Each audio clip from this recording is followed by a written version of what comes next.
అనగా ఒక ఊరిలో ఒక రాజు ఉండేవాడు. ఆ రాజుకి 7 కొడుకులు. ఆ 7 కొడుకులు వేటకి వెళ్ళారు. ఆ 7 కొడుకు ఒక్కొక్కరు ఒక్కొక్క చేప తీసుకొచ్చారు. ఆ 7 కొడుకులు చేపని పెడితే ఒక చేప అండవు. ఆ రాజు ఎత్తి చేప ఎందుకు అంటారంటే నాకు గడ్డిమోపు అర్థం వచ్చిందా అంటే గడ్డిమోపు ఎందుకు అర్థం వచ్చి నన్ను ఆవు మేతలేదు అంది.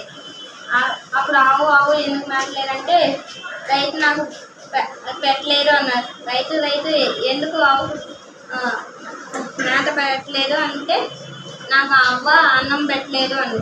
అవ్వ ఎందుకు రైతుకు అన్నం పెట్టలేదు అంటే బాబు ఏడుస్తున్నారు అన్నం తినలేదని. బాబు ఎందుకు ఏడుస్తున్నావు అంటే నన్ను చెమ కొట్టింది అన్నారు. అప్పుడు ఆ చెమ ఎందుకు కొట్టామంటే నా బుజ్జి పొట్లో ఏలు కొట్టి నేను కొట్టాను. నా బుజ్జి పొట్లో ఏలు పెడితే నేను కొట్టనా ఏంటని రాజుని కూడా కొట్టింది.